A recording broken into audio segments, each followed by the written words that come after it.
Cool. Hi everyone, welcome to the Coatbridge High School Literacy Festival. I'm going to be interviewing Alexander McTier today about some of his work at CELCIS, based at the University of Strathclyde. So I guess a good first question would be, Alex, who are you and what do you do? Thanks, Emma. So I'm Alex. I work at CELCIS, which is the Centre for Excellence for Children's Care and Protection in Scotland, which is a bit of a mouthful at the University of Strathclyde, but we do a lot of research and government work around understanding what's happening for children and families across the country and how best we can support them. So a lot of my role is around, particularly around using numbers and statistics to help understand what's going on, but also make sense of those and explain some of the situations children and families are living in across the country to government and partners. So a big part of my work, and we're probably coming on to this, is about writing reports. So that's really what I'm here to talk to you about around reports. Cool. And when you say reports, what are reports? What do you mean by the word reports? So reports for me are documents. They're written, well, on screen as you write them up on a word processor or whatever, but at the end of the day, we think about them as written documents, and they're documents that bring together different pieces of information. That could be interviews, that could be from reading other books or literature, or from statistics, and bringing all that information together in the one place to answer some questions or something you want to find out, put it into one place, and then organize that information so that it makes sense to readers and informs those readers about the topic, the issue at hand. So in terms of, there's no real length, there's no standard length to a report. Some are short and some are really lengthy, but they do tend to take the same form. So often you have an introduction, you'll then have a section that talks about what you've done to produce the report. So you might call that a methods section or a methodology. You would then have a section that talks about what your aims of the report are, so that the reader knows what the report's about. That's all at the start, and then the middle bit, and that can be long or short, is really around where you bring all that different type of information together, or the evidence, the information, etc. You bring that all together, and then at the end you'd finish with perhaps conclusions, or recommendations. So that's the general structure. And as I say, it can be short, and ironically, it's often the most senior people who like the shortest reports. So if you're working in a school, your head teacher will want a report of probably no more than 2 pages. Similarly, if you went to a government minister, they probably don't want a report of more than 1 page because they've just not got time in their busy lives to read it. And yet other people will want longer reports because they want to get really to understand what's really going on. So I think that also links to my other point, is it's a report is for someone. And so I think that's always important to think about. It's not just for you, just to write for yourself and your own whim. It tends to be for an audience, for people, and that shapes how you design or what the end product will look like. Oh, so they're quite adaptable then, I suppose. Okay, and what in your opinion makes a good report?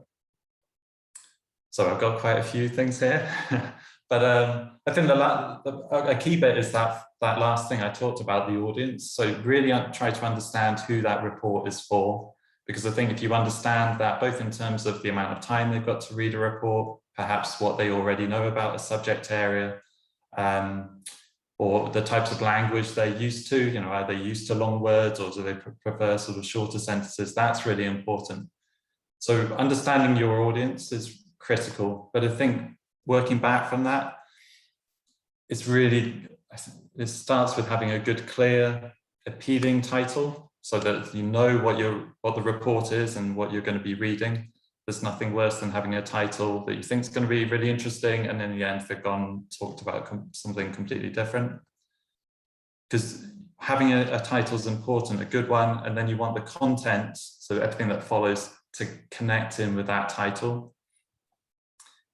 I think along with anything that's written, I think you want the writing within it to be really clear and concise. It's hard to say because some reports are long, but there's a difference between having a long or a short report from it being quite wordy and lengthy. I think we all know when we've read reports or books where you get a paragraph that runs a whole page or 2 pages. That's no good to anyone. So is trying to chunk it up. So you make good use of chapters, make good use of paragraphs, use subheadings. It's always about breaking up the text. So use subheadings, use bullet points, use tables from time to time. You might want to use charts or diagrams or infographics. So bring that all together. So it just looks appealing, looks accessible, and it's someone that others will want to read. Couple of other bits is just a report should be balanced, fairly neutral, so that you are presenting 2 sides or 3 sides of the argument or the evidence. But then at the end of the report, you could then, based on the evidence, decide, I'm going to set out a clear position or have some strong conclusions or recommendations. But for me, it's really important that those don't just come out of thin air, don't come out of nowhere, that those endpoints in your conclusions come from what's already been said in the report. So for me, it's about logic, it's flow, and that it's readable. Sure.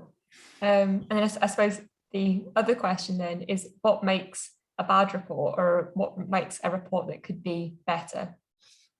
Yeah, so obviously there's a lot of the converse, the opposite to what I've just talked about in terms of a good report. Some big things for me are the unnecessarily long paragraphs, unnecessarily long sentences, and also words and phrases that are just unnecessarily too long or too technical or too scientific. And similarly, you'll see a lot, particularly in our line of work, where you have acronyms used, like, well, I'm going to go to the space analogy, but NASA, but not explaining what NASA means. So trying to write things out in full is better than just having the acronyms. Other things I think don't work for good reports is when you read a report and it doesn't tell you anything new. Now, I know that's always hard to gauge in terms, but I think that's important from thinking about your audience.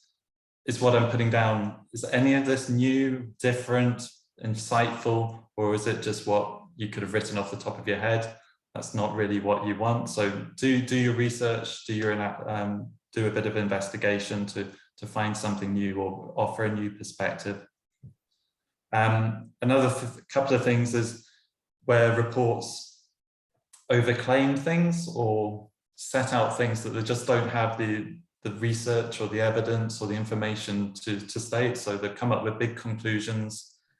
There's just nothing in the report that enables them or supports that position. So I guess it's being realistic in what you're setting out at the end. And then finally, it's probably that the author is basically up themselves. They think the report is all about them and they're almost showing off, perhaps in using the long, clever terminology and things like that. But that doesn't, for me, really help anyone, because you just want the report to be for someone else, not for them, for yourself. And so, yeah, I think it's just taking a step back, trying to write as simply and as accessibly as possible, and don't have any sort of ego about your own self. The satisfaction comes from others reading it, not from others being put off at page 1 because it's totally inaccessible. Cool. So although our jobs really sort of focus on different types of writing, I think there are a lot of similarities there in terms of key things to think about in terms of, target audiences and breaking things up and making sure that things are clear and accessible. Yeah, that's right. I mean, you've talked about blogs, but I would say exactly the same about writing an email. I think it's just trying to keep it as tight as possible, really clear, use bullets, bold up text, perhaps use the subheading here and there, and keep it short. Yeah, it's right through my work and others' work. Yeah. Cool. So your job obviously involves a lot of writing, but what about your experience with English and reading and writing at school. Did you enjoy English? Not particularly, no. I was thinking back about what grades I got in my key sort of English exams, and did an exam, an important one around age 12, 13, and pretty sure I got a B then.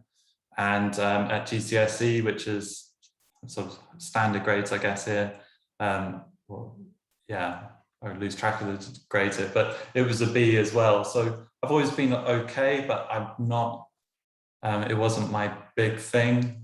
And I just remember from English that I enjoyed reading some of the set texts, like One Flew Over the Cuckoo's Nest, but other ones I didn't really engage with or didn't really find that interesting. So we referred to Shakespeare, but I think we were given Julius Caesar to read, which wasn't the most appealing of the time.